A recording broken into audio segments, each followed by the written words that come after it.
Well, continuing with our study in this journey through the scriptures, today it corresponds to make the approach of the fourth part of this study of the institution that did not consolidate.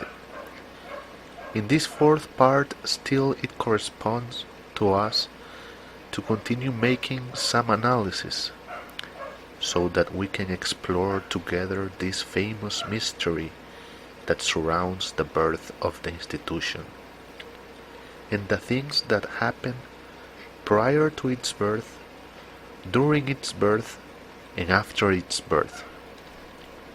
That is why we are always bringing to remembrance aspects of much history, and above all trying to leave in the mind the historical context that was being lived in that moment. That is why when we make this approach, we pretend that our students, or the ones that are following or hearing us, can have a more critic and more solid base, so that they can comprehend what is the purpose or the core of the issue, which the Church of God tries to address from another point of view. Being the way things are, we have to return to the past and remember what was happening back in those days. Remember that those were moments of change. The 400 years of imperial silence, or divine silence, or royal silence were about to end, giving way to a new era of extraordinary events in the life of the nation of Israel, and hence in the life of all the world, because for the first time the Son of God will appear in human form in the earth, bringing hope and a new faith, what will be known in the times as the unique true faith, today the old faith. It is important to stress once again several facts that are very important for us, or transcendental. The first one is that prior to the coming of Jesus the Messiah, or Yeshua HaMashiach, as others know him, we have to remember that there was an official faith, or an official religion. This official religion in its beginning was also an institution that God began. In fact, he almost gave all the necessary tools so that the institution could be developed, could be strengthened, could grow, and be permanent. But it happened the very same that happened to the new faith. It was an institution that did not fully consolidate it, and hence it converted in a new religion that has survived until nowadays.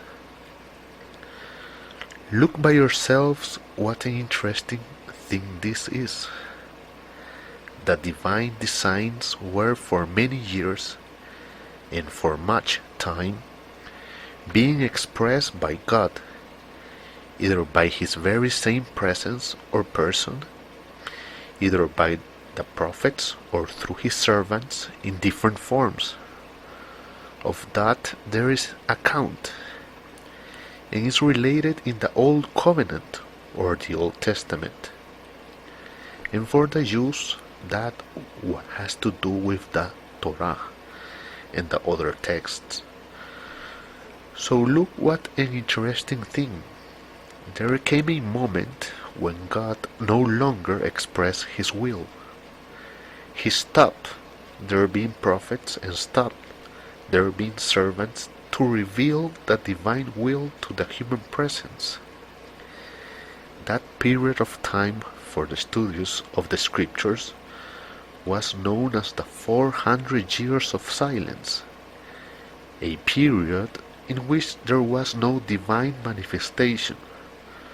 When that period of time was arriving to its end, a series of irregular events begin to take place. But look what an extraordinary thing. Believe this to be one of the most interesting things, and that the church tries to make people see it, understand it. It was supposed that the institution of the Jewish faith had been strengthened and developed for all the time that it had already passed, and that it was the official faith of God. Not the official religion, but the official faith. But the writers of the New Covenant narrate, or when the good news were written, that others know as the Gospels, word that by the way doesn't say anything, God news does. It is denounced a series of irregularities that called attention powerfully, and that invite the officious studious, the pragmatic studious, and the questioner to generate a series of questions and doubts regarding to what we were dealing back in those days. We repeat once again, the Jewish faith was supposed to be the faith of God. Supposed to be. It was supposed that all the mounted structure was meant to serve God. We say it was supposed because this is a serious problem. But look what an interesting thing this is. When the announcements were given of the arrival of Jesus the Messiah, or Yeshua HaMashiach, as others know him, the ones that were supposed to be waiting for him, the servants, between parentheses, of God, the ones that supposedly know the will of God and serve God, did not know anything. Another extraordinary event took place. People or individuals that had nothing to do with the Jewish faith were the ones that announced the arrival of Jesus to the world, and are the only ones, that tribute to the King of Kings and Lord of Lords the different presents according to the legal and valid existing protocols and procedures of the kingdom.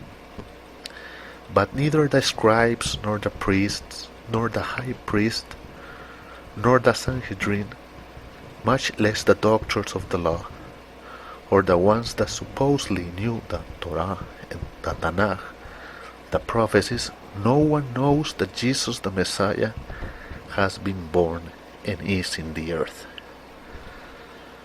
So imagine yourselves this religion that supposedly, we insist again, that supposedly was the official faith of God, but for nothing, absolutely knew that he for whom they were working, supposedly, he who they were representing, supposedly, he who they were serving, supposedly, he who they were waiting, supposedly, didn't knew that he had arrived. And the only ones that really knew were foreigners, wise men from other latitudes, that went to present, by courtesy and protocol, the respective respects, and deliver the different tributes that are to be given according to the quality of a person such as Jesus the Messiah, King of Kings and Lord of Lords. So the 1 million question is, well, these that say that are representatives of God, how come it that they do not know that the Son of God has arrived to the earth? How is that these sirs that kill themselves to become high priests, that supposedly keep talking about the Torah, the Tanakh, the scriptures, the Old Covenant, never knew that the Messiah came? So what does this tell us? That they are not servants of God, that who knows whom did they served, that God had nothing to do with them, And that is why we need to clarify or make remembrance of that historical context, so the one who is studying this knows beforehand what was happening back then, and can see the different actors how far astray and lost they were in relation to the personality of Jesus, the Messiah. So, as said before, a series of questions arise, questions that are valid. How is it possible that these sirs, the priests, the high priest, the rabbis, the doctors of the law, the Sadducees, the scribes, that were supposed to know the word of the eternal God, never knew that Jesus the Messiah was among them? So what are we talking about? So what is the history that these sirs want to tell us, when they never knew that the Messiah was among them? So what we are digesting is that they knew nothing, and that those positions were more fancy than other things. The Church of God invites you to visit its webpage. There you can find some knowledge, some teaching, you can ask for some lesson and other material. The address of the webpage is churchofgod.tk, and the email is thelastchurch7 in number, okay, gmail.com.